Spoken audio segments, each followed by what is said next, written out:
Hello, everyone. Is that Weems guy back for another episode?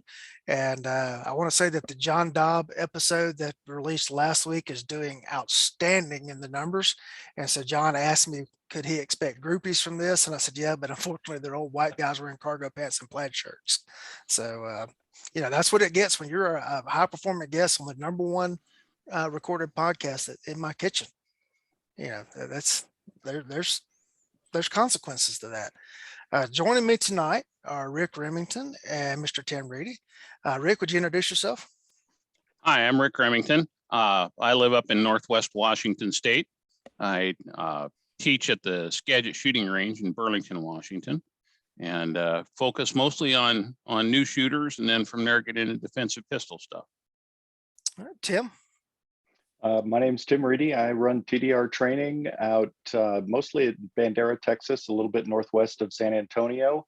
And I do much the same that Rick does, focus on getting newbies comfortable and competent, then helping them progress after that. I also run a defensive pistol match every month, sometimes IDPA, sometimes not IDPA.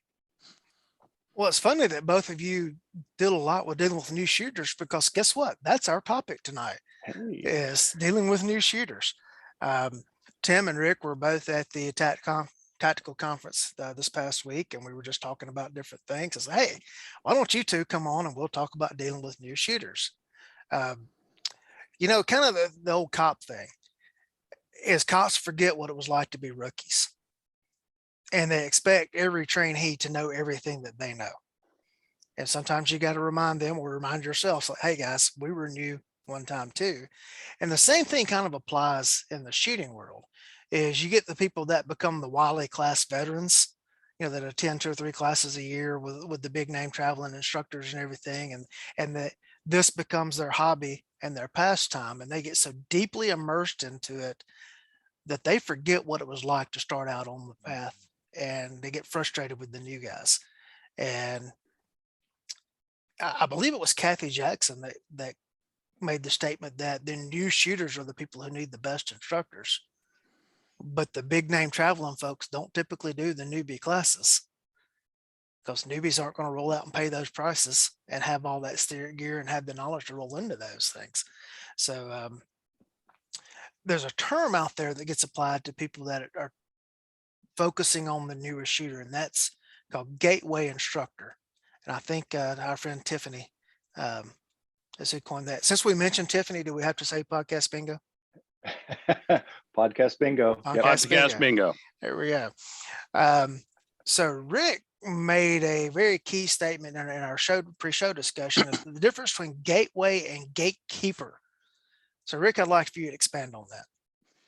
Well, I think generally, when new shooters come to a class, decide to take their first class, we as instructors are the first real experience they have with somebody who's seriously in the gun culture, if you will.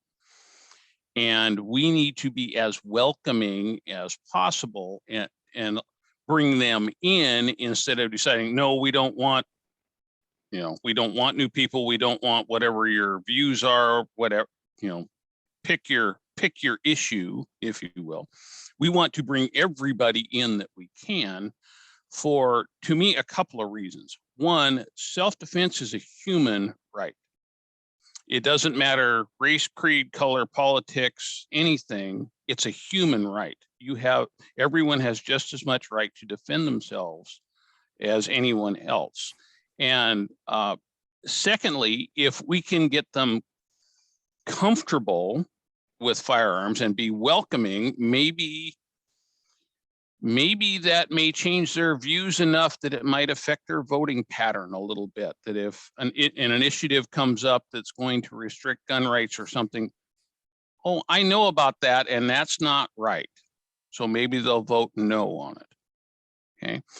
One thing I do not get into at all in my classes, and I just stomp down any discussion of, is politics. Just for that reason, because I don't want to alienate anyone. and it shouldn't make a difference what their politics is. Over the years, I have run into instructors who have gone down that rabbit hole and alienated a lot of people. And I'd rather bring those people into the culture than not. So we want to be a gateway into this. And if we can make the learning experience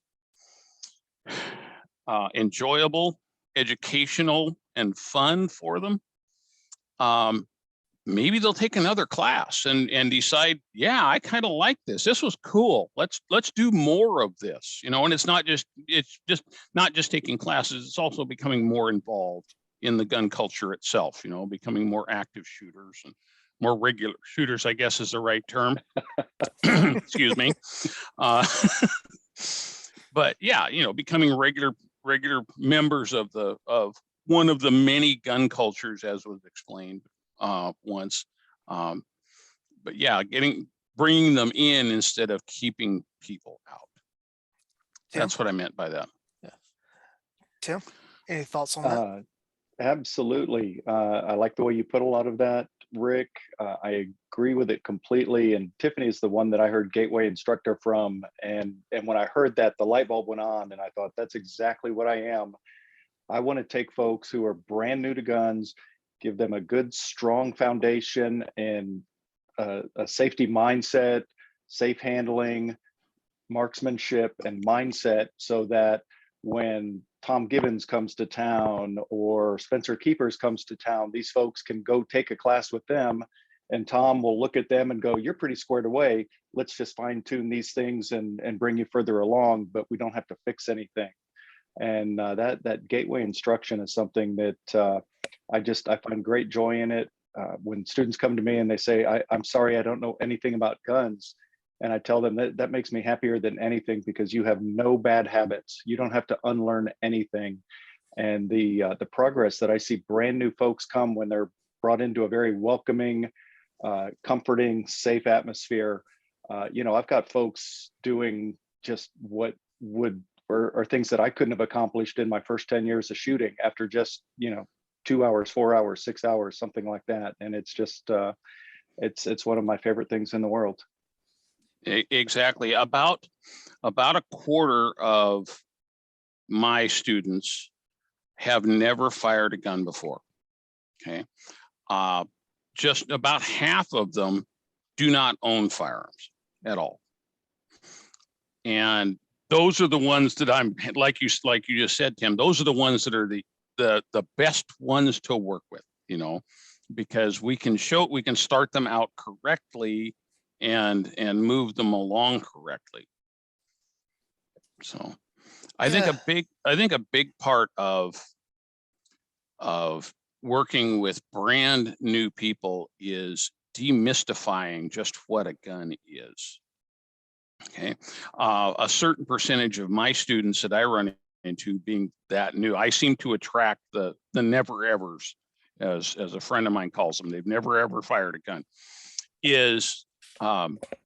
Some of those are literally afraid of firearms, but they have felt the need for whatever reason, either a personal security issue, or they're just fearing the way Western civilization is going, or whatever. Okay, that they might need more than just some harsh language. And so they have a fear of guns. And I use a quote from Marie Curie: "Nothing is to be feared, it is only to be understood." So now let us understand so that we may fear less.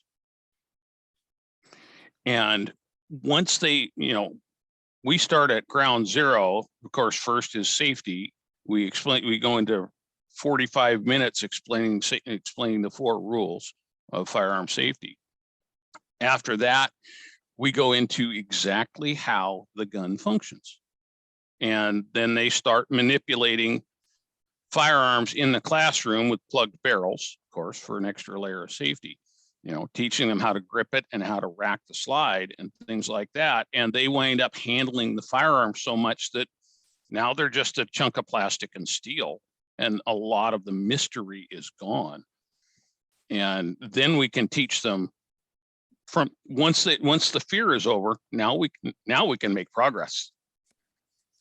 I want to go back to something you said there in your initial explanation of Gateway versus Gatekeeper. And what we've seen in the last couple of years with the pandemic and all the riots and everything, and whenever was this massive influxes of new gun purchasers in the United States. And guess what? Not all of those people that ran out and bought guns are white Anglo-Saxon Protestant males. Exactly. And exactly. Those are people who, want to come and they saw a need to go out and get a tool to better protect themselves and their families. And, they don't need to be turned away just because their political views may not match yours. And, I'm just remembering this as I happened to be in a gun shop just because I was just going through it every so often just to see what was on the shelves and stuff. And I see a guy who is obviously not of my political leanings in the store, and he's over looking at different guns and everything, just trying to figure something out.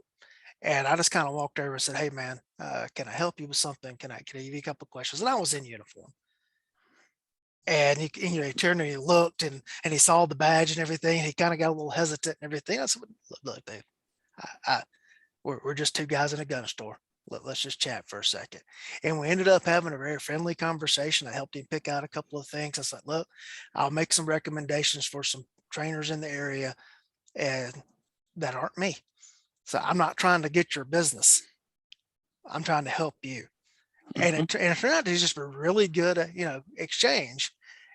And most of the people that will listen to this audience are familiar with the name Tiffany Johnson. However many years ago it was, Tiffany walked into a gun shop in Memphis, Tennessee, with the intent of challenging her stereotype of gun owners.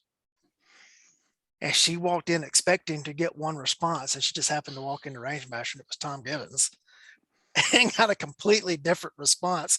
And now Tiffany has done things like speak to the United Nations on, the human right of self-defense, because guns don't have rights. We have rights.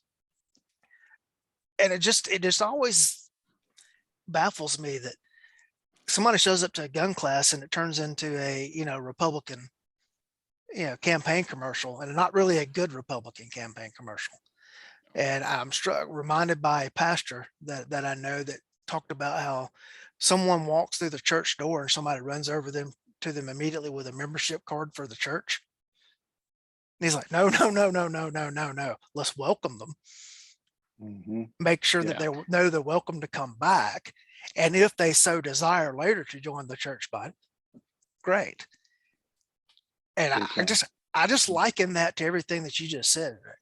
And I want to throw that point back out to both of you, sir. Rick? And if you don't mind, let me chip in here real quickly. I think I stole the idea for this from your website a number of years ago, but when Tiffany built my website for me, it had about Tim Reedy and about his classes.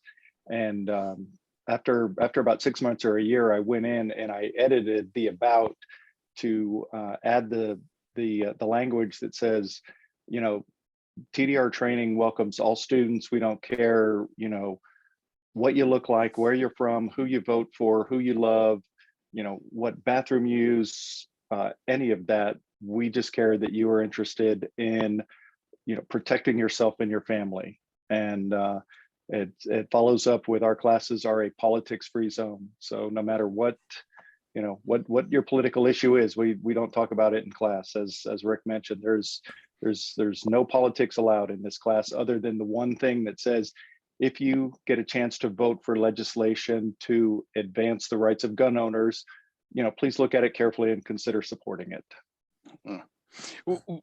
Yeah, something you just touched on there sparked the thought. I don't have time in my classes to get to politics. There's so much information that we are trying to get across to people. And like you said, I have had a very diverse group of students. The next city to the north is Bellingham. And Bellingham has Western Washington University in it, which people frequently call Berkeley North. Okay, gives you an idea of the political climate up there. A young friend of mine went through there, and gun owner and frequent trainer and things like that. And I asked him how he did that, and he said, I could work for the CIA in a foreign country and nobody would know I was there. Right. He just really kept his head down and his mouth shut, because it's quite a progressive university, I've had college professors from up there take my classes, and you can get a hint of what their policies were. Didn't matter to me. Like I say, I've had, you can pick your slot on the roulette wheel of possible different diversities there. And I think I've had them come through the class. I don't care. I'm just happy they're there. And it's my job to make them feel welcome. So, and several of them have mentioned that. So.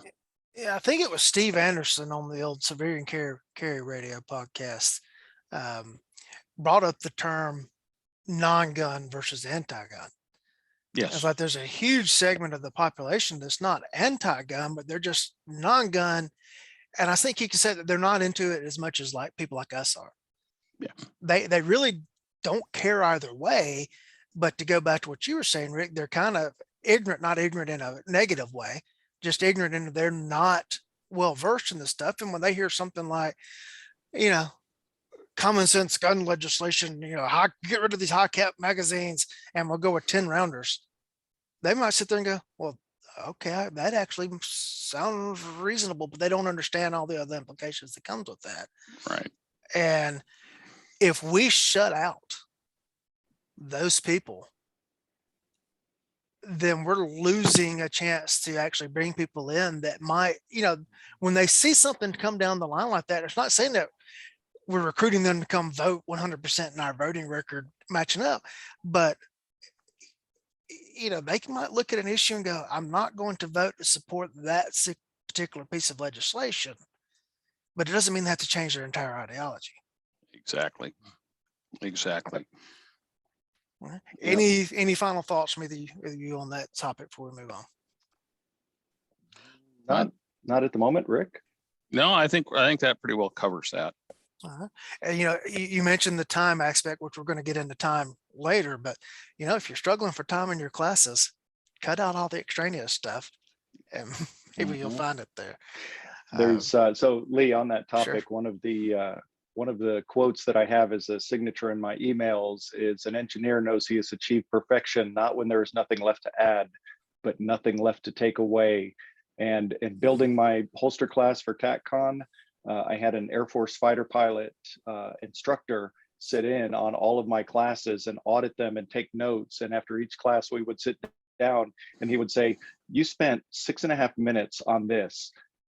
Does that really apply to drawing the gun and presenting it on the target? I was like, not really, but it's important. He said, yes, it's important, but does it apply to this? I was like, nope, scratch it. And he helped me pare that class down to just precisely the essentials to convey 3 hours of information in 1 hour and 45 minutes. Yeah. Both of you in our pre-show discussion brought up the topic of safety. And Tim, you phrased it as procedural versus atmospheric. And that just, that terminology just reached right out and grabbed at me. And so floor is yours, Tim. Explain to us what that means. Okay. So basically in all my classes, we lead off with the safety discussion. I say that the number one rule in all my classes is everybody goes home with the same number of holes that they arrived with. And, we kind of, get a little laugh there. And then I give them my mnemonic for the 4 rules of gun safety, which is my only original contribution to firearms training. And that's let's meet for tacos, loaded, muzzle, finger, and target. But, we also, we talk about how it's an entire, that this safe gun handling, this constant awareness that these items are extremely powerful, and if misused or carelessly handled or even thoughtlessly handled for just an instant can have life-changing or life-ending consequences. And I just ensure that in all my classes, there's no tolerance for any unsafe behavior. We have close watch. I make sure I have at least one safety officer for every 4 people, including myself, and we just keep a very close hand on it. And I've never had to really fuss at anybody more than once about being careful with what they're doing. And so I had a couple of college professors come to me for training about a year and a half ago, and I can guess what their political affiliation was and everything else. But the funny thing was we sat down and talked about all this for 45 minutes, and then we took a break and having a drink. And one of them turned to me and said, "This class isn't at all what I expected." And I said, "Did you expect to show up and I'd give you eye protection and ear protection, and then you'd be going pow, pow, pow, pow?" And they said, "Yeah, that's kind of what we expected." And I said, do you like what you're seeing?" And they said, "Very, very much." So they really enjoyed that emphasis on safety and just the whole atmosphere that this is that their education is important, but their safety is the most important thing in this class. What you just said there helps combat the mindset that we're all just crazy trigger happy. And, when we are driving home the fact that these are deadly instruments if used in such a manner, and that there are dire consequences for their usage or improper usage, that goes right back to the whole gateway thing. Mm-hmm. These people are responsible. They're not just looking for the chance, or they're not just willy-nilly out there running doing stupid stuff with guns. Mm-hmm. Exactly. And having just heard Tom say it again in class recently, I emphasize that the 4 rules are not range rules. These are lifestyle rules. These are living with guns rules. These are being around guns, and they apply anywhere, not just at the range. And that part of that mindset, I think, really resonates with these folks. All right, could you let me stay with Tim for a second. Could you delve into what you mean by atmospheric? So again, with that atmospheric, it's just that it is, that I take responsibility for the overall safety of the scene, and people are like, "Gosh, I don't know if I can do this." And I tell them, it's okay. I am not going to let you do anything unsafe. We're going to start off with blue guns or red guns or guns with blocked barrels, and we're going to do this. And I'm going to have you practice your gun handling until you know what is proper, what is expected, and that you would have to make a conscious effort to do something incorrect. And then when we go to live fire, there's going to be very close supervision on all of this, and that you are not going to be able to do something unsafe if there is any humanly possible way to prevent that it's, the class is going to be safe. And yes, we're going to have 6 or 8 people on the line here eventually shooting, but it is going to be as safe as it's humanly possible to make it so. And kind of because being on a public range with folks who don't know anything about guns, and there's guns out at the table, there's guns in the cars, in the parking lot, and everything. I make sure that we have a bay to ourselves, and that there's absolutely no activity that would give them cause for concern is happening. So very clear direction from start to finish. How do you arrive? How do you come out with your gun? What are we going to do here? And it's very organized. It kind of goes to that Tiffany and Akil when they're teaching beginners, having a very clean, well-organized, simple, focused range setup so that everybody understands what's going on and there's no confusion, there's no concern about safety. All right, Rick. To echo something Tim said there, the way I approach it and explain it is gun safety is a lifestyle change. Once you own a firearm, you need to adopt the gun safety lifestyle, and you have to make that mental commitment to that to be as safe as we can be with them, because the potential for something bad happening is somebody winds up with a bullet hole in them. So we have to take safety very seriously. And what you were talking about, Tim, about the atmospherics is, I completely agree with.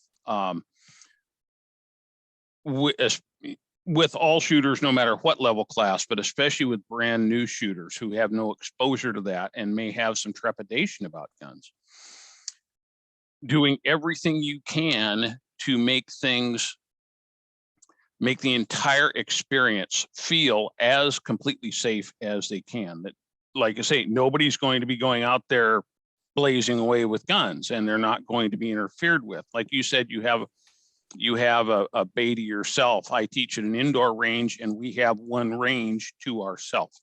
Nobody else comes in and out of there. Everybody is supervised. My maximum class size is 6 students. The bay, it's a small bay. It has 6 booths in it, so that's all we can fit in there. I don't like running relays just because of time. Also in the classroom, it is 3 tables with 2 persons at each table wide, so I can fit 6 people side by side. So when they are handling guns, there's nobody in front of them, or including me. I make quite a production about stepping behind them. I say, you know, I really don't like people pointing guns at me. And before I step in front of them again, I make everybody show me their hands so that nobody has a gun in their hand before I step in front. And all these little things help reinforce things like muzzle direction or handling guns when other people are around. You know, they just help reinforce this constantly. So, and that's how humans learn, is by repetition, right? By doing things over and over again, especially doing things correctly over and over again. And that's what we're trying to help these people do, is build the correct habits. So in a moment of inattention or stress, they default to doing the right thing. Yep. You know, you mentioned the classroom setup, and there is a entity that's about 20 minutes from where I live that teaches the Georgia Armed Security Guard class.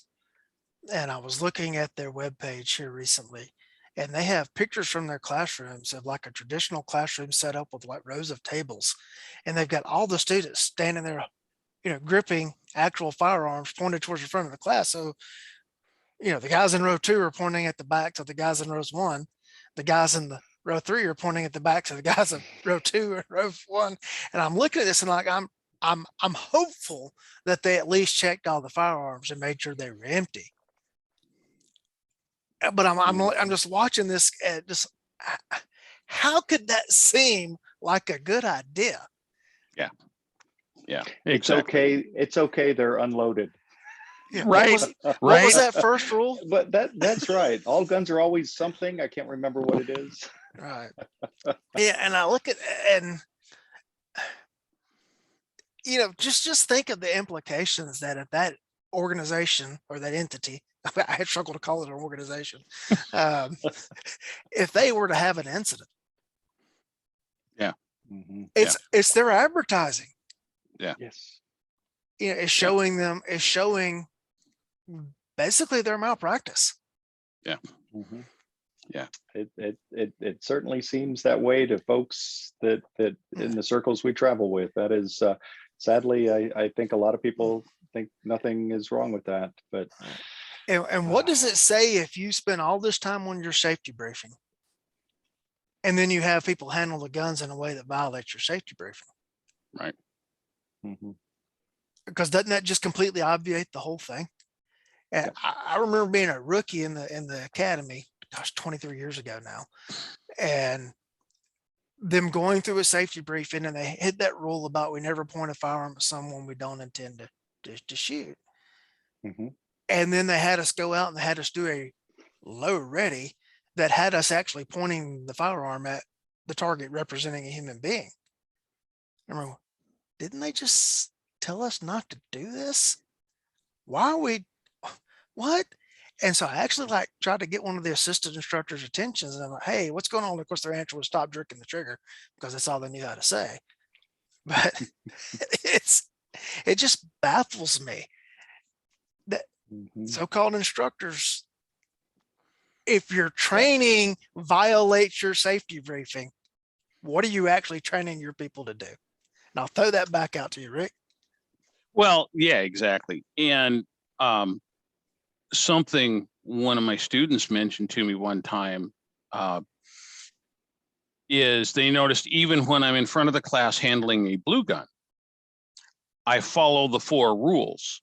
And they or when I am demonstrating holster work or anything, I always go gently into the holster. And they said, you were always doing that. And there's a reason for that, is because monkey see, monkey do, right? That's, the humans are visual creatures, and visual things make a big impact. So we as instructors have to model proper behavior. And if we can model safe gun handling consistently, always throughout the class ourselves, they will stand a better chance of absorbing it. Tim? Absolutely. The care of that we take with the demonstration firearms that we use in classroom, they imprint on that, and they see that it's sort of along those lines of all guns are always loaded, treat them as such. And if you have one set of safe rules for guns that are loaded and a different set for guns that are unloaded, at some point you're going to mix up the status of those guns. So just one set of consistent safe gun handling rules. A quick thing is, my first professional training was with Clint Smith at Thunder Ranch.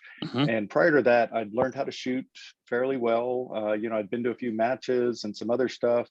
But I never really felt comfortable around ranges and lots of people with guns. And when I walked into Thunder Ranch and he sat us down in the classroom and he said, okay, the rule here is, I don't care if you carry your gun hot, cold, or lukewarm, the gun stays in the holster until you are on the line and told to take it out. And the light bulb went on over my head, and I thought, holy cow, how simple is that? If nobody's handling a gun, there's no risk, because a gun in the holster is a safe gun, assuming a proper holster and a properly designed gun, of course. But it was that clear. And that's one reason why I'm such a huge fan of teaching newbies how to work from a holster, not necessarily, work on draw or anything else, but to safely holster and safely take a gun out of the holster, because that obviates the whole need for any gun handling anywhere except on the line. That right there goes back to something else you said as far as atmospheric safety. And I guess you could make it procedural as well, is, and I've kind of learned this one over the years, you really need to have somebody greeting the students in the parking lot or at wherever their arrival with the guns, and making sure that the expectations are established for, do not handle your firearm at this time, whatever status it's in, is leave it in that status at this point in time. Because I deal with the private sector and I deal with the cops, and if I'm not standing there when say the cops start rolling into the parking lot, or I don't have someone standing there and giving people specific instructions as this is what you do or don't do, they tend to freelance. Yes. And that's when you start hearing the sound of a gun getting drawn behind you and everything, because they're trying to clear out a gun at their car. Oh, well, my gun will need to be empty at the start of this or whatever. And, that's just one of the things. And that comes in, you got to be at the range early enough to get it set up so that you can be there to do that, or have someone standing by. Have someone meet. And on a note with that, I've been, my IDPA number, not quite as impressive as Tom Gibbons, 00006, but my IDPA number, he's 8. Okay, mine is 1570. So I came in a few months after he did, but I've been competing in IDPA since it started. And I have never, ever been to a match that had a clearly defined unload table. They have a safety table where you're not allowed to handle ammo, but there is no table where you can show up to the range armed, go and take your carry ammo out of your gun without violating the rules. So for however many years I've been, in the parking lot, taking it out and jacking around with it in the parking lot because I didn't want to get disqualified at these matches. So I've in the matches I run, I've made it a point. In the announcement, it says we will have unload tables in bay 1 and 2 if you show up armed and you want to change out your carry ammo. Excellent. It seems like a big oversight for IDPA, but that's because a lot of the competitors take their gun off and put it in their bag and put it in the trunk of the car and leave the range unarmed. Yes. Yep. And by the same token, you should have a load up area. It's called, I call it the unload/load table in these bays. During the match, it's a safety table, no ammo handling, but before the match and after the match, it is your load unload table. Yeah. All right, Rick, any thoughts on that? No, I think that's a great point. My handgun fundamentals class, my basic class, I provide I don't really have the issue of having to meet people in the parking lot because I provide the guns, holsters, ammo, I provide everything. So nobody has to bring anything. And I send out a text message a few days before class. And one of the things that I remind them is I am providing everything. You do not need to bring anything with you, please. No, if you want to store your firearm in the classroom, that's one thing, but it will be in a bag in the back corner, and you will be using my equipment during the class unless you have special needs. And I've run into a couple of those students that, my default gun that I start students with is a Glock 19 because it's the generic pistol, right? But I had one student that he had two partial fingers on his left hand, and he had two partial fingers on his and a partial thumb on his right hand, and that was it. That was all he had. Needless to say, a Glock 19, you couldn't even begin to grip a Glock 19, but he had brought an LCP 22, which he could manipulate. Okay, you're doing the class with that. Okay, we will work with that. But and that, I think that's part of it. That's a huge part of what Tim and I do, is meeting students where they are and bringing them forward from there, whether they're 11 years old or an 82-year-old great grandmother or anywhere in between. We just have to meet them where they are and bring them forward from there. Yeah, that's one of the things that is different from the private sector versus the cop sector. Is I know pretty much everybody that's showing up for a cop class is going to be running a full-size gun, probably striker fired, 15 to 18 round capacity magazines, and they're going to have mostly a decent holster. Mm-hmm. Yeah, occasionally you'll get the surplus sneak in or something like that, but most of them, if they're running from duty gear, are going to have a decent holster because it's all pretty much going to be safari land at that point.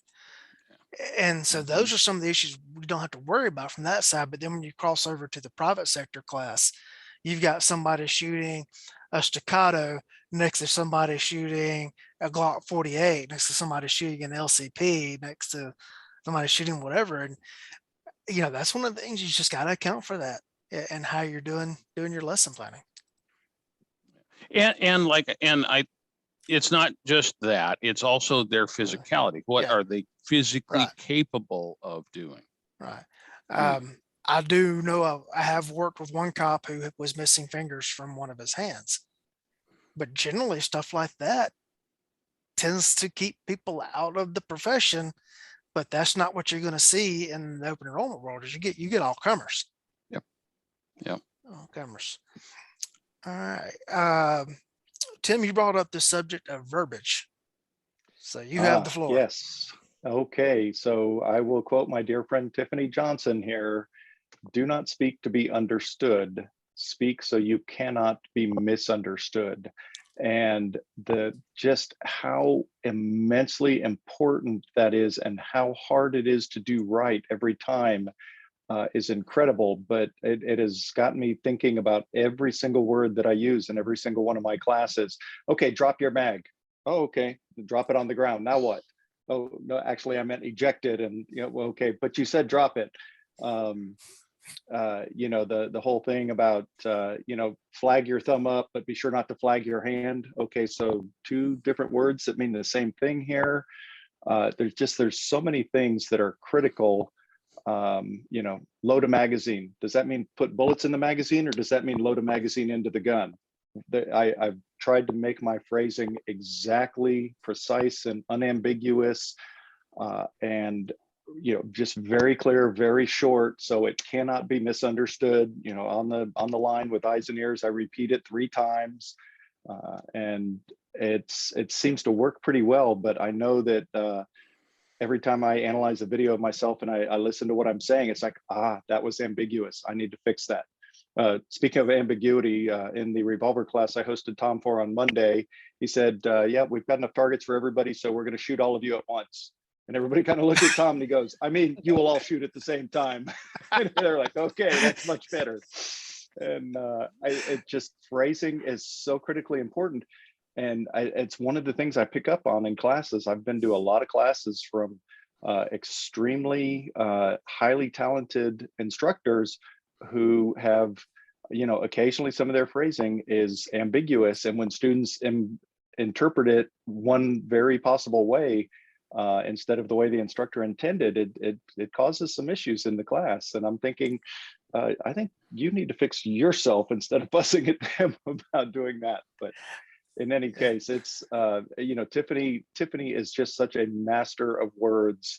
And I want to be like her when I grow up. Yeah, I was teaching an agency rifle class here a week or so ago. And the student that was performing the drill is a Ranger Master certified instructor. And he's one of those that's in the sub, you know, 13-second casino drill club. He was down to 12 something, and very good performer. And he did exactly what I said to do, but it was exactly not what I intended for him to do. So here was two certified instructors, both of us post-certified instructors, right, and everything. And like I said, he did exactly what I told him to do. And it was just so simple of what I said versus what I intended. And because I'm sitting there watching him shoot this going, what on earth is he doing? And when he got done, I asked him, hey man, the instructions were, he goes, yeah, the instructions were. And he repeated them back to me. I'm like, okay, now I see why you did what you did. That's not what I want. And of course that could have been alleviated had I demoed what I was talking about. Yes, it's just what I asked for, but it's not what I want. Nicely done. Rick? One challenge when I first started teaching, one challenge that I ran into for myself, and fortunately the assistant instructor that I had in the very first class I did caught it, was I was using a lot of jargon.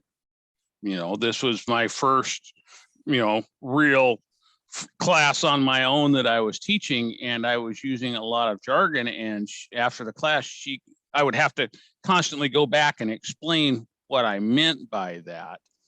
And she called me out on it and told me why that was. And so I went clear back to the very beginning of my lesson plan and, okay, no, don't call it racking the slide until you explain what racking the slide means, right?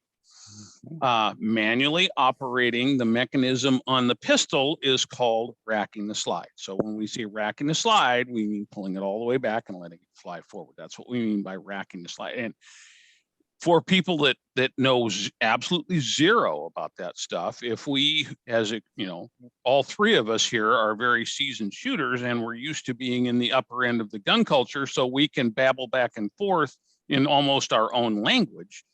And we might as well be speaking Chinese to new people if we talk like that. So we have to break it. We have to break things down to their very elemental level, and do so not in a condescending fashion. That is also very important. That we Rick, don't do. Yeah. I was going to say, Rick, let me add on to what you're saying right there. I think I have a huge advantage in this area due to my job that I had for many years working at a large financial services company in San Antonio. For several years, my job was troubleshooting laptop computers from folks who were out in the field. And these were not computer people, they were insurance people. And they would call from a customer's home with a problem, and I had to get them fixed, and they're under this stress. And so I got very good at giving precise, unambiguous questions, keeping them calm, keeping their anxiety under control. And then later on, I progressed to doing similar things for senior executives. And, of course, you don't want to be condescending at all. You want to be clear, unambiguous, and make sure that, they come out of this never ever feeling, well, gosh, I'm an idiot. I couldn't do this, or I couldn't do, it's basically making them feel comfortable with the instructions, with the procedures, and almost basically making it extremely difficult for them to misunderstand. There's a quote that is one of the ones that I keep on my website that says the secret to education is in respecting the pupil, or respecting the student. And Emerson knew what he was talking about. Yes, he did. And you brought up an excellent, you said an excellent word there, comfortable. That is to me, a huge part of our job as instructors for newbies, is to make sure that we have a comfortable learning environment for them. So that they know that nothing, they don't feel like anything can go wrong, right? Because guns are scary, they kill people. Just watch the news, they kill people. And I think the big thing we're working, one of the big things we work on is demystifying it. I had a thought the other day about this, what we're discussing tonight, and what our job is as instructors of new students. When I attended TACCon with you guys, Tim, I audited your holster class. And I didn't take it. I wanted to audit because I could make more notes by sitting behind the line listening to what you said. And I picked up 3 great points from you just on teaching holster work. I audited John Dobbs' class on AIWB carry, and I audited Carl's class on holster work for the same reason. And I got neat little things from each of you guys that will help me explain things better. And that's the job. We need to explain things better. And what it dawned on me is new people come into the class, and we are trying to give them a picture, if you will. And the picture is almost like a jigsaw puzzle. And what we are trying to do is provide them the pieces so that they can see the picture. I don't think any of us have quite all the pieces, but we have enough of the pieces that they get the picture. We may be missing the piece that's got a fern down here or a fish jumping out of the water over there, but they can see what the picture is. And we're trying to provide them all these pieces that they can put together and get the picture in their mind of what this is all about. I like that. I like that a lot. Yeah, I also went back with the intent to audit your class to see how you were teaching holster work for newbies. And Rick was sitting on the bench, and we ended up sitting there talking for a while, and we may have missed some excellent material. You probably missed a few of my bad jokes, although I don't have a lot of time for them in that class. Boy, isn't it? It's difficult to teach in that setting, because I always overestimate what I can accomplish in 2 hours. It's really an hour and 45 minutes when you think about it. So that goes back to some of the stuff that Rick talked about, and just we never have enough time. So I took a class from Tiffany and Akil that is the Nra Ccw Instructor Class, and one of the things I heard Akil mention in there is he said, as gun instructors, we're selling dope. And I went, what? And he goes, dopamine, that good feeling that you get when you learn something new and you grasp it and you succeed, that hit of pleasure that you get from the centers in your brain.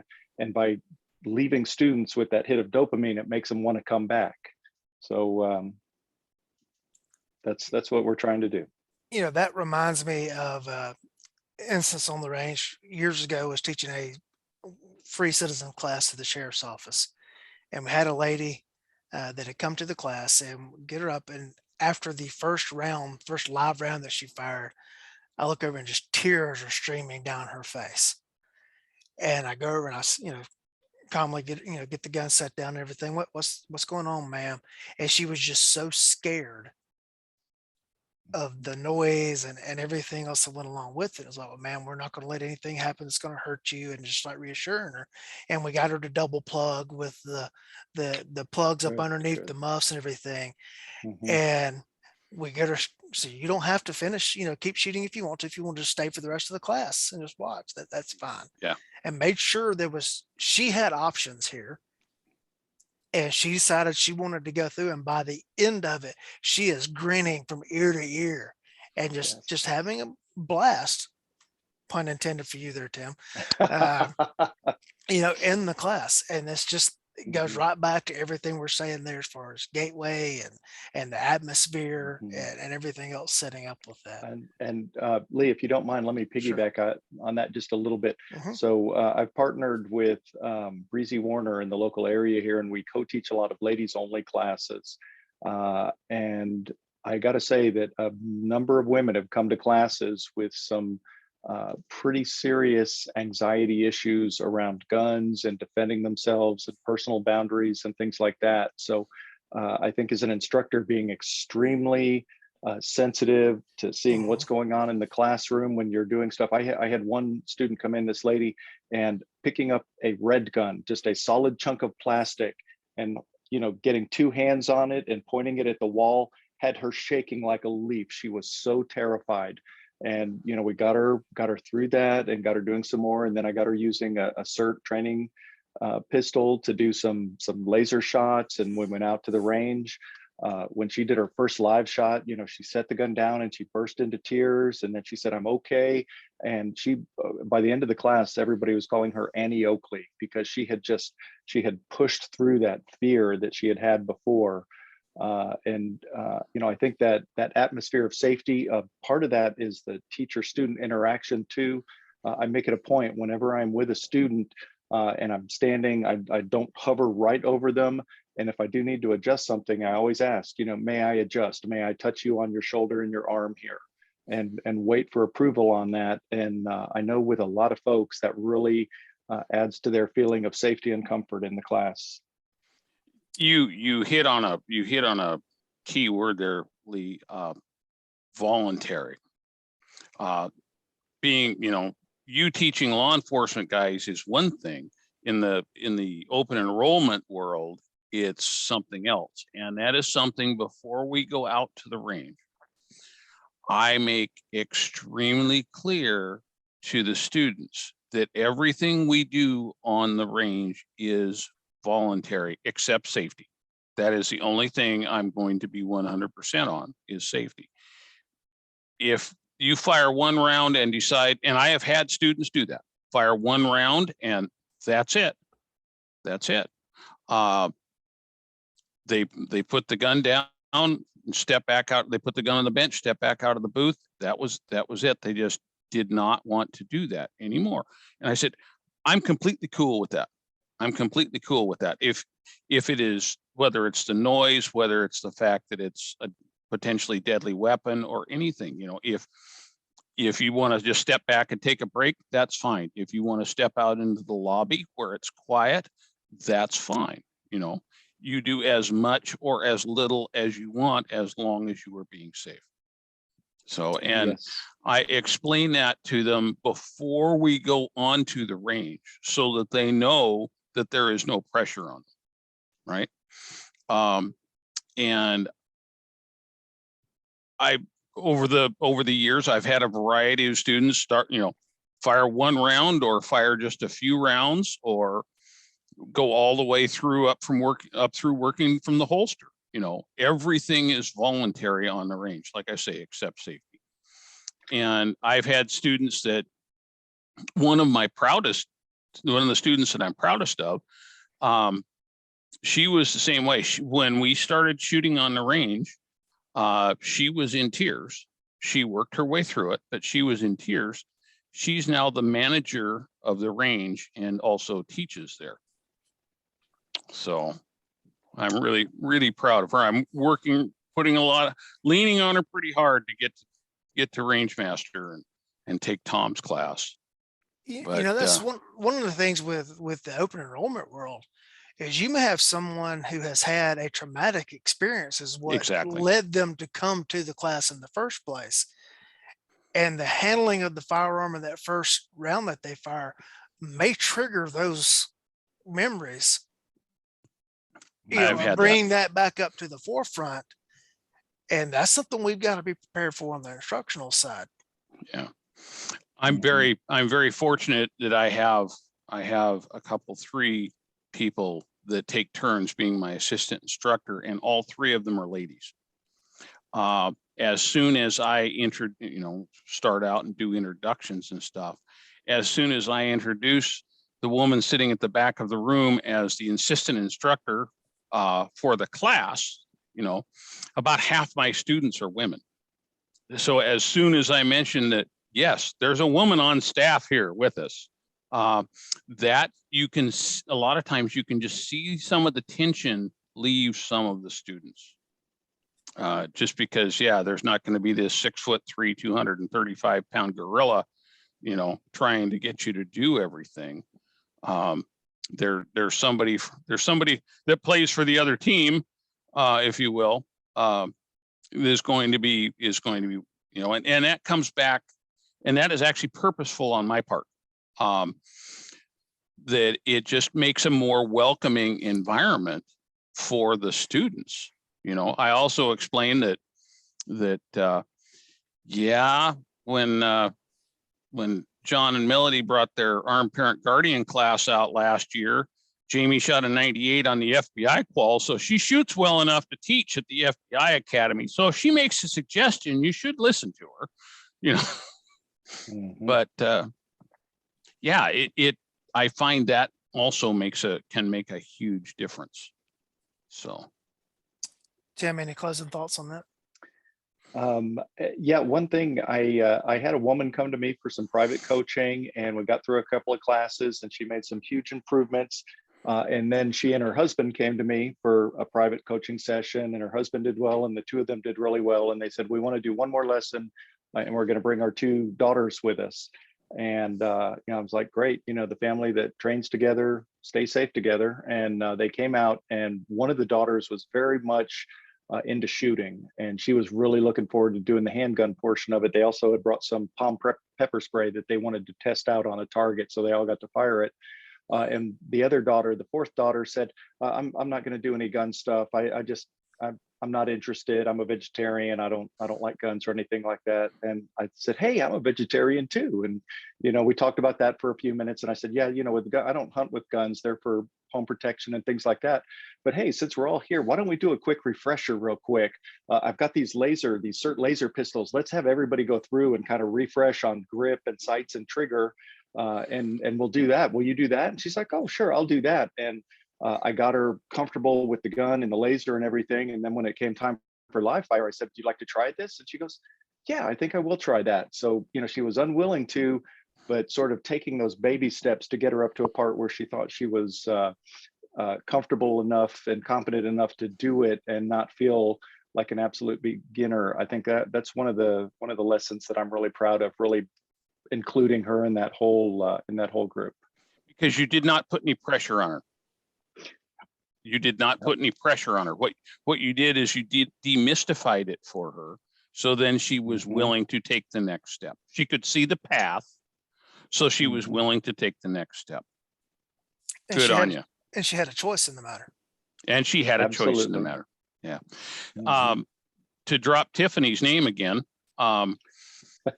Bingo. Right. When the pandemic first started and Tiffany and Akil were doing the free online classes, they had somebody tune in from Seattle, and the person person contacted them and wanted some more education about things with everything that was going on in downtown Seattle. I'm sure you guys we made the news for a while. And she had just bought a home. She was a very successful business executive. And so Tiffany put us in touch, and we corresponded back and forth to figure out what she wanted and so on. And she wanted a private lesson. Okay. So we set up a date for it. And she warned me in advance that she said, I will admit I have an irrational fear of guns. Okay. We'll work with this. We will work with this. And we did. We went through, I basically put her through most of my fundamentals class, because that's so much handling of inert guns in the classroom just to get her familiar with it. Then we went out to the range. We were the only people in the bay, so it was reasonably quiet. And I demonstrated shooting a 9mm and asked her if she wanted to try it. And she said no. Okay. I said, well, let me show you a 22. Okay.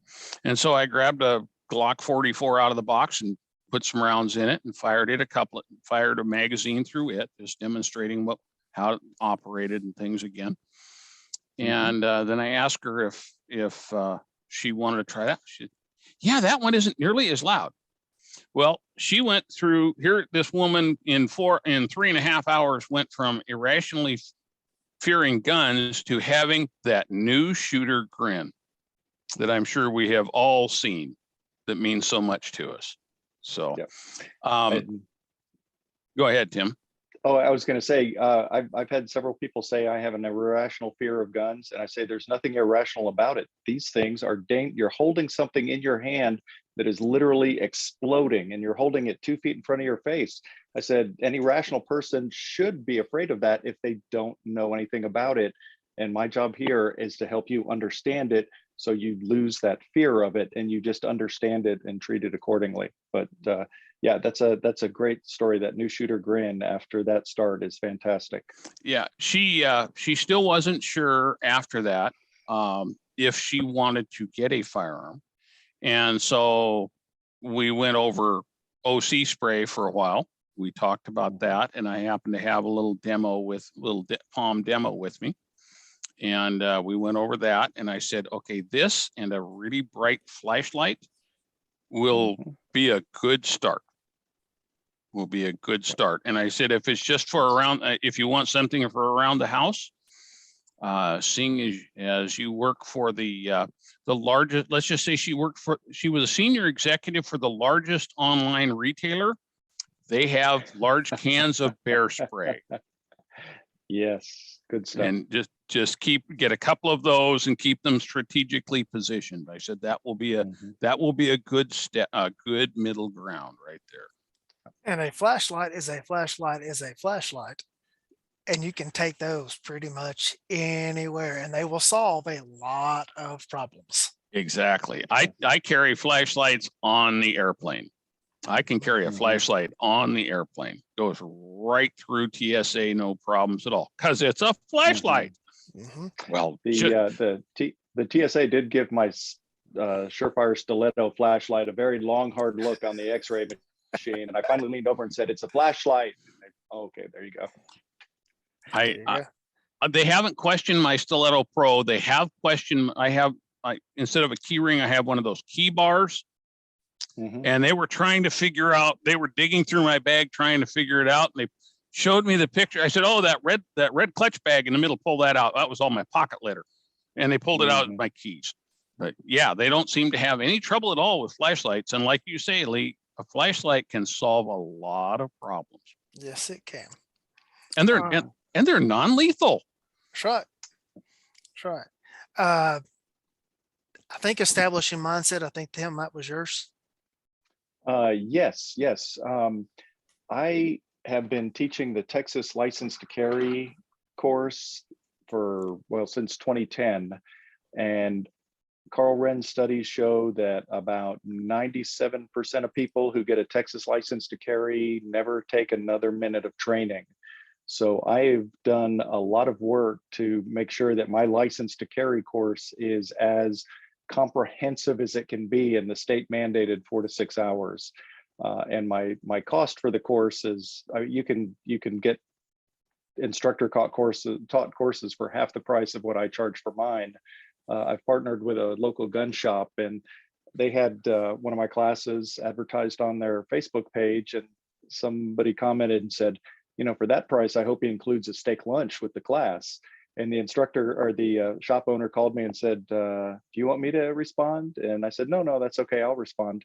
And so I typed up this nice response. I said, hey, that's a great point. My class is twice as expensive, but given the fact that this may be the only training that somebody gets on a critical subject that if they don't know enough can wind up with death, serious injury, major legal problems, emotional, you know, just the consequences for not knowing enough can be severe.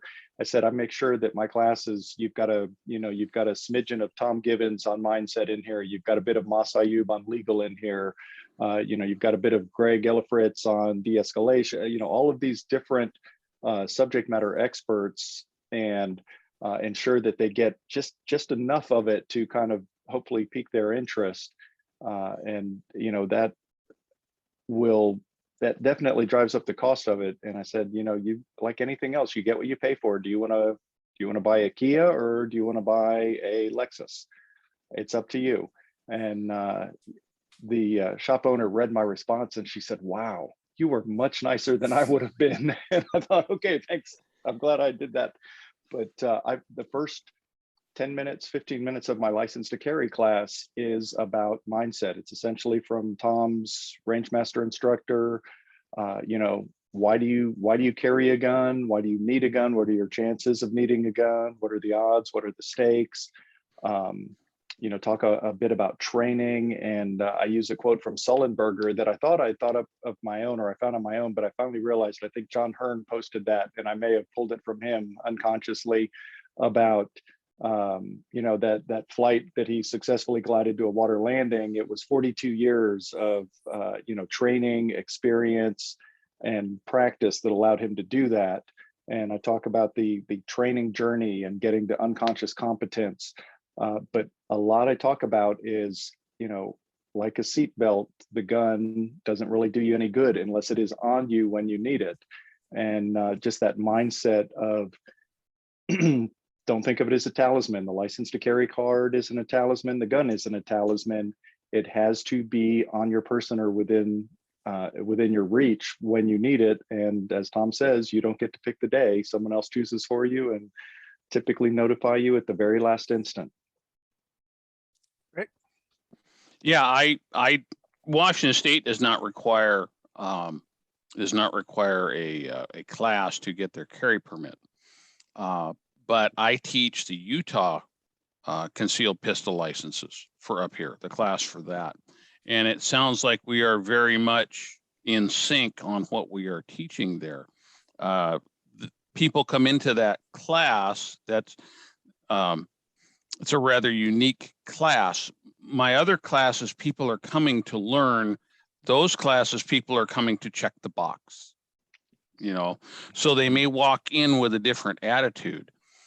So when I get into things like mindset, like heavily into the legal side of things, when can you point a gun at someone? Well, you really can't point a gun at anyone until you are justified in shooting them, right? Because pointing a gun at someone is assault, and most of them don't understand that.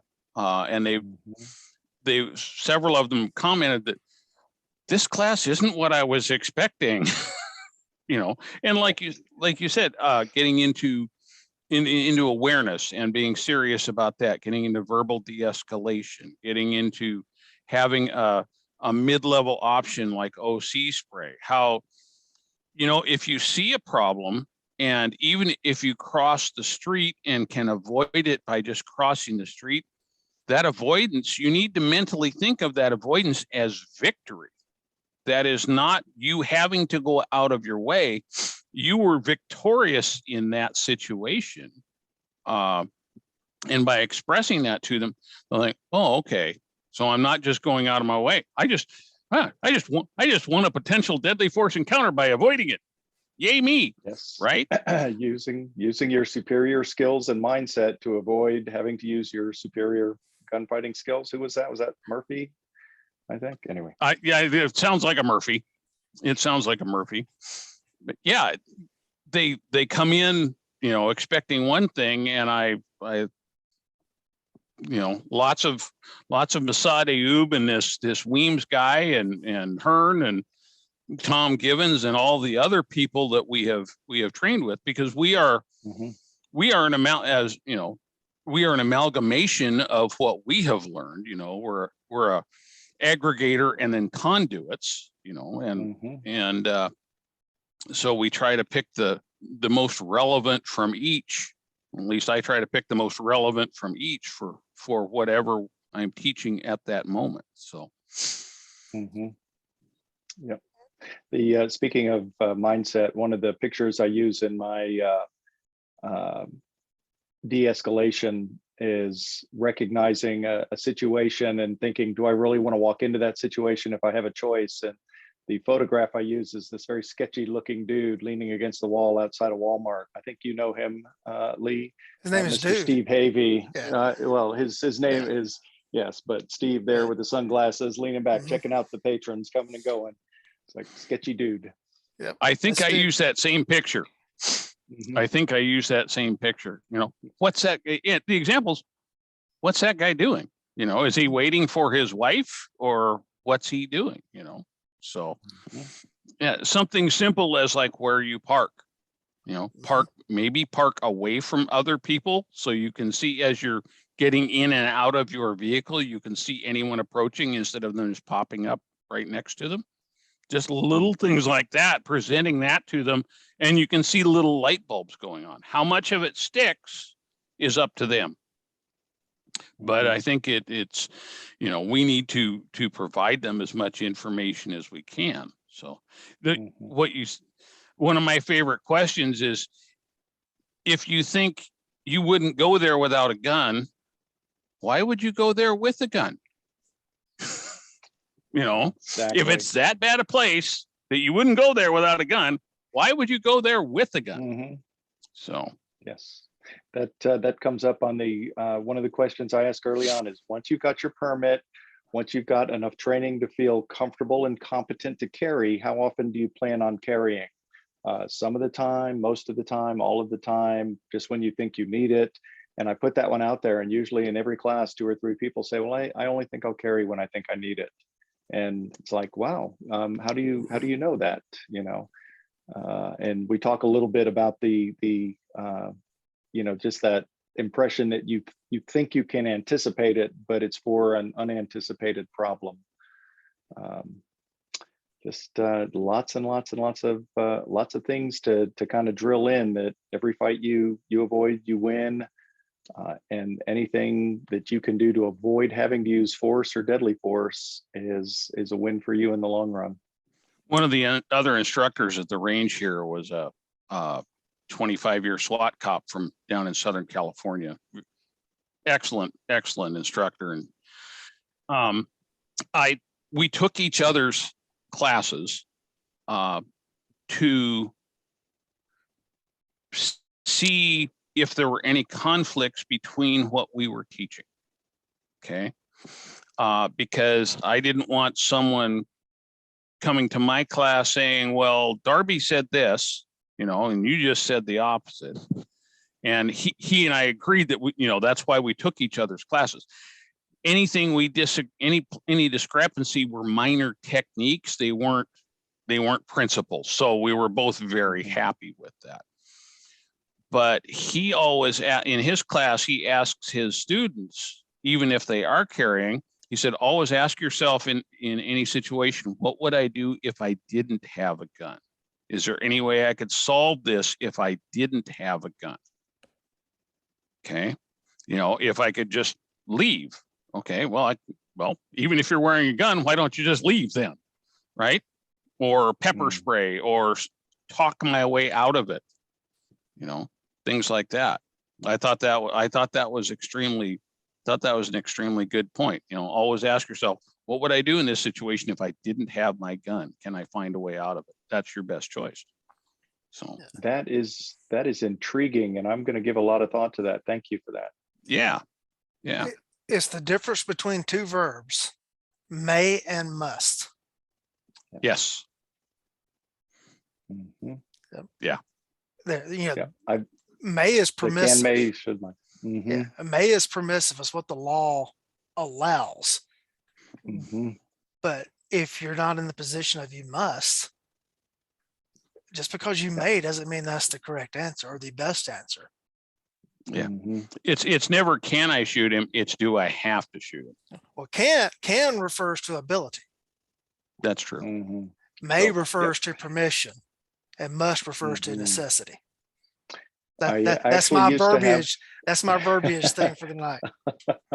I like that. I actually will used to have I will edit things right now. Yeah, because Yeah, you guys both know me well and know that I can tend to get a little sarcastic at times. And I had a cop student that was struggling and something. He said, "Well, can I shoot them if?" I said, "Well, if they stand to your left and crouch down low enough, long enough, I think you can." Wow. Thank goodness. Now I see why. Yes. Yeah. I'm But- trying to but do better. I'm trying to do it- better. In thinking of that, Lee, what you just Mhm. said is excellent, and that's why I'm going to edit my thing, because that is actually a better way to put it. I had a There's, fifth Rick- grade. Let me interrupt. I had a fifth grade English teacher named Mrs. Graham, and every student that ever went through Mrs. Graham's class can probably still quote for you the 23 helping verbs. And occasionally I do it just to prove to myself that I still can. And she was very particular in the way that she said things, and the whole can and may thing was a big deal to her. And if you went over, "Mrs. Graham, can I go to the bathroom?" You would get a very prim and proper, I don't know. Can you?" And if you didn't say, "May I go to the bathroom?" because you weren't asking for permission, you were asking if you had the ability.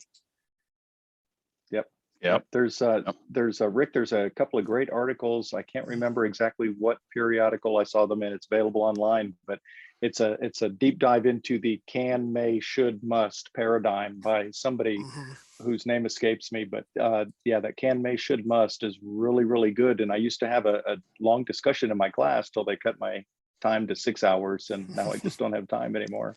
Yeah, I touch on Claude Warner's version of that in my classes, and get into negative outcomes and start explaining negative outcomes to students about I'll skip. Think of all the ways this can go wrong before you start thinking how it can go right. And on that part, Rick, too, I actually have the excerpt of, and I have Claude Warner's negative outcomes, and I have them highlighted like Tiffany does, where, all right, this is Claude Warner's book, Negative Outcomes. The first one highlights, and I have each student read them as the highlight moves down. And so they're all reading these out loud, and they're going, wow, yeah, gosh, shooting somebody intentionally or unintentionally that I shouldn't have, getting shot by responding officers, all of those things. And I think having them read that out loud and going around the classroom really kind of drives in those points well. I thank Tiffany for that little PowerPoint trick. Yeah. Back to the whole verbiage thing there. I tend to not do the should, because to me, should is a moral question. And I don't want to interject my morals onto someone else. Yeah. And to me, it can be situationally dependent as well. Yes. If I am by myself, and active killer situation, and I'm by myself as a deputy sheriff, I feel obligated to intervene there, even putting myself at risk of dealing with that situation plus the response that's coming, versus if I am with loved ones or significant others and I'm off duty. Okay, my first obligation is to them, is to get them out of the scene.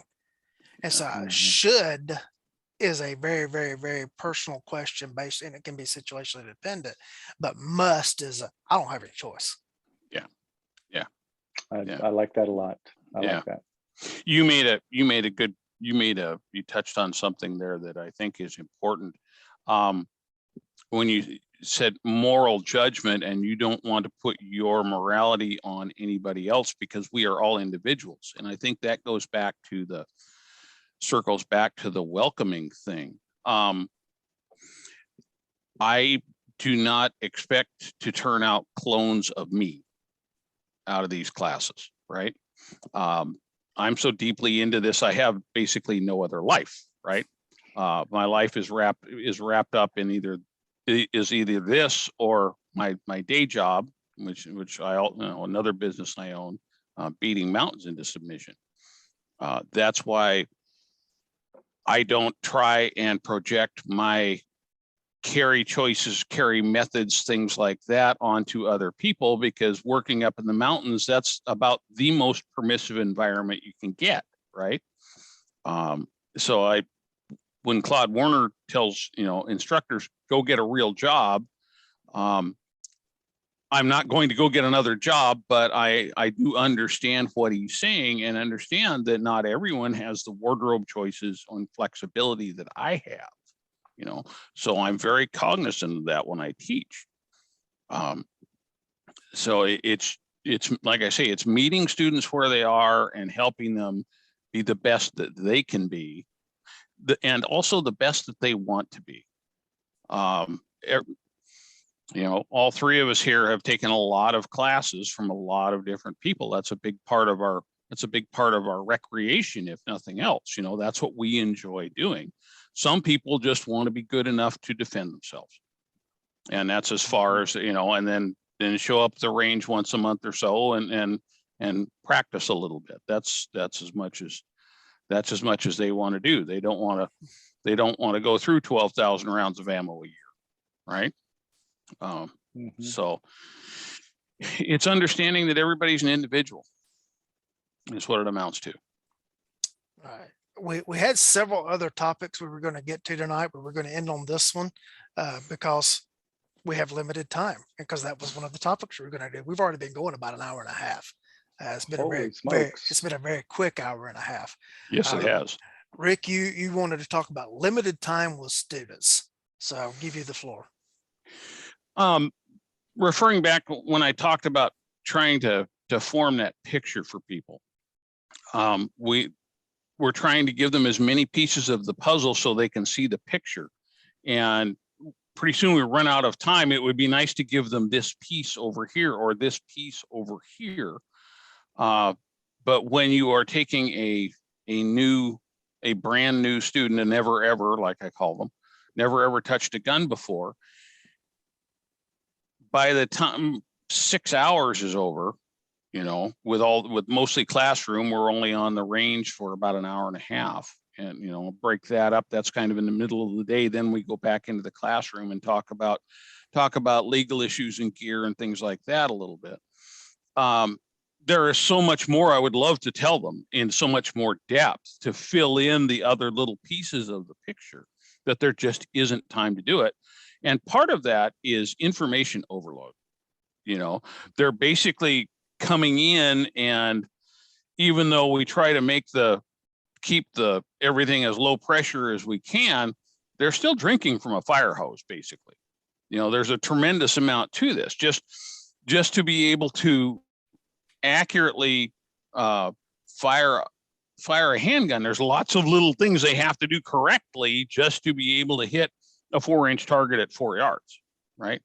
There's lots of little things they have to do correctly just to do that. So if you try to pile too much onto them, pretty soon their brain just shuts off, and there's a limit to that. That's why I break the class up the way I do, where we get them safe and comfortable and confident handling firearms. Then we go out and do the range portion, and then, okay, that's done, stress is off. We can go have some laughs when I show silly pictures of stupid holsters. Okay. Like I start out with the one, you've probably seen the picture of the guy that's got the SIG 320 stuffed in a Subway sandwich on his belt. Okay. That's how I open my holster lecture. About what makes a good holster. We're still trying to figure out if that's from Subway or Jimmy John's, but but we can go back in and all the pressure's off. We're done shooting guns now. All the guns are put away. The tables are cleaned up. Everything's put away. There's no more stress now. We're just going to have some fun and talk about and give them some information to help them make decent choices on gear. But yeah, it would be lovely to have them for 2 days, but there just isn't enough time in 6 hours to try to give them everything that they really need to have. So. Yeah, I kind of liken that to if you watch a movie multiple times, you notice things in subsequent viewings that you didn't notice previously. Yep. And same thing with information me coming through the class. I watched the movie Troy the other night on TV, and I don't know how many times I've seen the movie, at least a dozen. And because it's one of those, every time I see it on, I watch it. And the scene where Hector and Achilles fight and Brad Pitt kills Eric Bana. I noticed something this time watching it that I had never noticed in at least a dozen other times that I've watched the movie. And I've been through the firearms world where I've gone back through classes that I've taken previously, and I pick up things now that I didn't pick. And part of it is because, I don't have the mental stress and the mental challenges going on and everything's going on. And just another way to liken that is last year, or I guess 2020, right before the world ended, I went through FLETC's firearms instructor program. All right, I've already been through Georgia Post firearms instructor program. I've already been through FBI's firearms instructor program, all the stuff that I've been through in the private sector. And I go to FLETC basically just to add another credential. And I get out of the truck in the parking lot knowing I'm going to pass the class. Okay, the only question is am I going to have the highest score? Yeah, that's the only pressure that I had on me. But there was a cop there that probably had 3 years total on the job, sent there by his agency, and they are counting on him to come back with that certificate so they can run their annual qualifications. And the pressure that guy was under, and as hard as he struggled throughout the class. And I'm sitting there thinking, I'm having a ball. I'm getting paid to be here for 2 weeks to do this. And that guy's struggling because he may have to go back to his agency and tell him he failed the agency. And then you throw that to, we've got 6 hours to deal with someone and give them every piece of information we're going to give them. How do you choose those 6 hours, Tim? That's so quick question. Was it the Perfect Warrior 1 yoga pose that Brad Pitt winds up in after their first crossing swords? No, it's when he kills him at the last, when he stabs when he hits him in the shoulder with that broken spear, and then he stabs him. When he ties the rope around his feet and drags him off, the spear is still sticking out of him. Okay. And I was like, you know what? I have watched this thing how many times and just not seen that. Gotcha. The yoga pose was something my sweetheart pointed out, right? And when we saw it in the theaters, actually. But anyway, so limited time and how do you choose? I think a lot of that comes down to verbiage again, and choosing precisely the right words and using just those words and avoiding the temptation to explain the same thing 3 different ways in class. Having those on tap to where if somebody's having trouble grasping it can be good, but pick your main points, the safety points, the grip, the stance, the trigger, pick those points and explain them using just enough words, no more, no less, and avoid that temptation to keep expounding over and over again in different ways, because then it's like, wait, are we still talking about triggers now? I think that avalanche of words can really cause people to kind of shut down. So I provide note outlines for all my students, the LTC class, 3 pages front and back, and people usually have them full. But we just, it's just the salient, the critical points explained in the most thoughtful and succinct way possible. And then one other thing I did is I stole one of Carl Wren's techniques, and any student can take any class of mine, can repeat it for half price. So, you know, somebody comes to a class and yeah. I do that as well. I do that as well.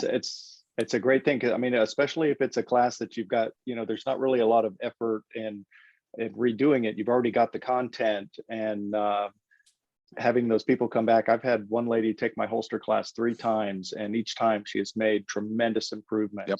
And it's just, it's a way to make it comfortable and attractive for them to take the same class over and pick up those things they didn't get the first time.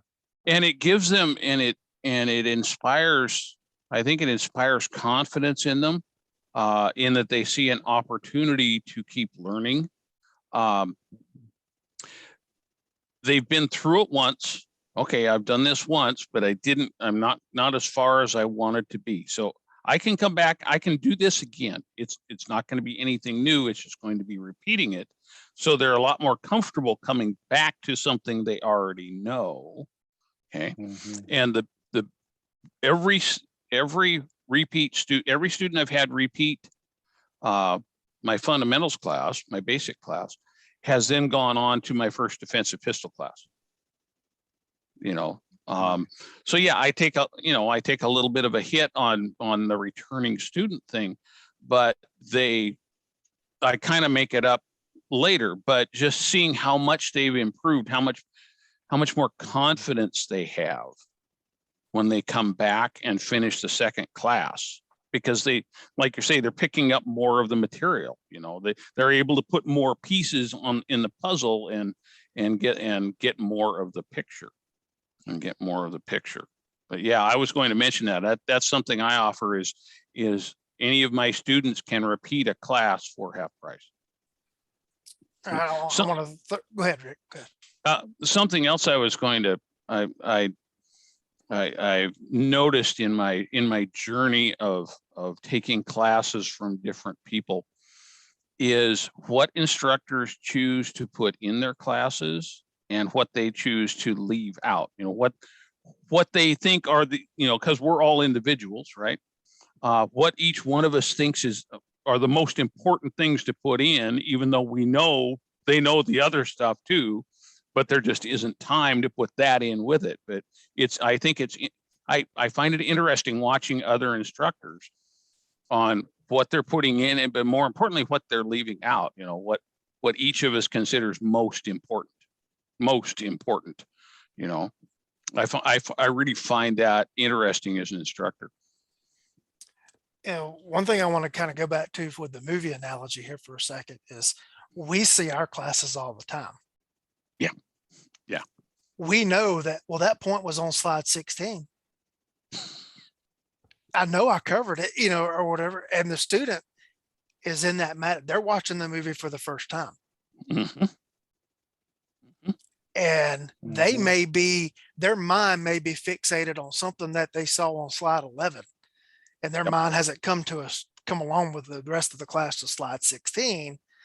And, you know, with that thing, and I guess you guys may have to deal with this if you're dealing with some sort of state testing issue or whatever. We know we covered the material, but we had the test at the end of the day. They may not have, they saw the material that was presented in class, but they may not have it in their memory. Yeah. Coming back right there at the end of the day. And that has always just kind of the whole 1 day or 2 day training model to try to get all this stuff across is just, it's not a very good model. We have to pick our battles. We have to pick our battles, you know. Yeah. On one of your previous podcasts, Lee, you mentioned what could we do if we had them 2 hours a night every week for 6 months? What could we do with them? Like a martial arts dojo, you know? That would be very interesting to see what we could do. Yeah. What we could do in that. Yep. I think we could turn out a generation of shooters who'd be given,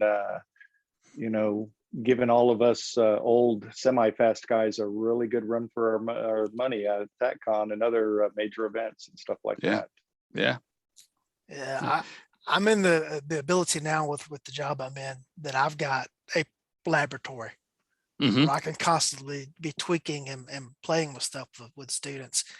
And I did an instructor development class last year for my company. And one of the learning things that I've gotten very interested in is the topic of interleaving. And I mentioned this on a previous episode, and it's not, we tend to teach in the chunking method, but interleaving is we try to access different parts of the brain, and people will learn more about a topic if you do that. And so I'm playing now constantly. That's my thing, is like in every little 4-hour class I do with my guys at the sheriff's office is how many different things can I hit, but hit it from a different perspective, and try to lock that into their mind and make them think about it from different aspects. And I've been preaching the support hand pin to the chest as the strong hand goes to the pistol with these guys for 13 years now. I had them shoot a drill the other day simulating being inside of a vehicle and having to shoot a threat on the driver's side door. Well, if they come out with a pistol and turn to go across, and that support hand sitting out here, now it's into their head, oh, he's not just saying this. This has a real life consequence if I don't do this. And if I'm not tracking that muzzle safely going back on the same path that I took it over, now I'm pointing the gun at my own femoral artery. That is suboptimal. Yeah. That is suboptimal. And so I'm looking at ways to address some of the things I'm constantly preaching on from a technique standpoint, and how to put those into practical application standpoints that are making them actually process that through their head. Because I've had numerous of my guys that come back to me after the class and said, I just always thought you were just harping on this stuff, or just, and I never had thought of that whole process of going like that. You're starting to see those wheels turn. It's designing IDPA stages to reinforce some of those same things, to good defensive tactics, good gun handling, and put them in a situation that may not be something that they've thought about before. Something I started doing in my defensive pistol classes is I will teach a skill, and then I will immediately switch over and give the context for that skill after they've learned that skill. Now here is when we would use that skill. Okay. Whether it's putting 2 shots in the 8-inch circle and then a shot in the 4-inch circle in the head. Okay. This is a transition. We're transitioning up. Okay. Well, now let's explain why you might do that. Well, you put 2 rounds here and the guy's still standing, or maybe he's wearing body armor or something. So now you may need to shoot him somewhere else. Okay. Let's go for this spot here. Okay. That explains the why. And I've done that a few times on different things like that. And you can see light bulbs coming off. Okay. Now this is why you practice it this way. You practice this, but this is what the skill is. This is the context of the skill. Okay. Something I've started doing in my more advanced class is working transitions sideways, multiple targets. I stick a no shoot between them. Okay. Watch how many people muzzle no shoot. And I say, that was grandma. Why did you point a gun at grandma? Okay. The next one of those I run, I've got a friend of mine who's a pretty decent little quick artist. I'm going to have him put faces on the pretty little faces on the targets on the no shoots, right? Don't be muzzling grandma. We need to think of these things. I do a drill like that in my pistol craft class, and it's one of and we do it as part of a head-on-head shoot-off, and so everybody's got the pressure. And a gentleman that you both know came through one of the classes, and I challenged him in front of the class. And this guy's pretty good on the competition circuit. He's won some state level IDPA stuff. And so I called him out in front of the class. And we're buddies, so we can do this stuff. So I was like, I want you, buddy. I want you. And got him up. And I had somebody else give the go signal. And I heard him burning it down. And I just, bang, bang. avert my muzzle, come over, bang, bang, and I take over the knockover target. He's already back in the holster, and then I holster. I said, I won. He's like, what do you mean? I beat you. I said, yeah, but you muzzled the no shoot. I didn't even watch him shoot because I'm shooting mine. He's like, how do you know I did that? I try and look at the audience, the rest of the class. What did he do? He went straight across. Muzzled. Yep. Well, guys, we are probably approaching about an hour and 45 minutes at this point.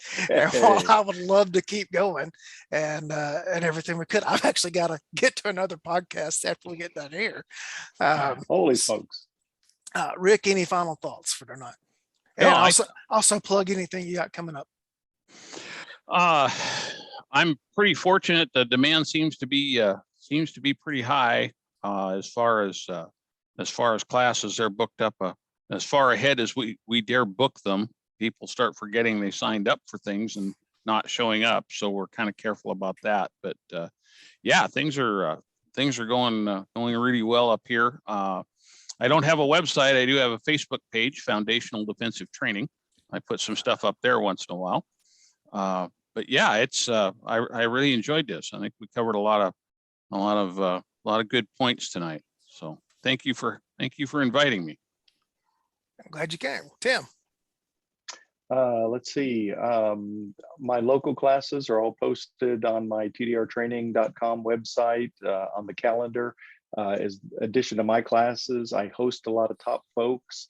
Tom Givens just left, and I've got John Murphy coming this September to Bandera. And let's see, I also got invited to present at the ASP National Conference. I think it is also in September up in Manhattan, Kansas, and then look forward to being at TACCon again next year as well. But just very fortunate to be able to do what I love and make enough money to cover my ammo. There you go. Well, guys, I very much appreciate you coming on tonight. This has turned out very well, I think. I hope our audience really likes it. Because I've enjoyed interacting with both of you at events and everything, and I knew you both were pretty studious guys in what you're doing and very conscientious guys in what you're doing. So that's why I said, you know what, I want to cover this topic. These are the guys that I want to have come do it. And I've been very pleased with the conversation tonight. So thank you. I'll leave you with this.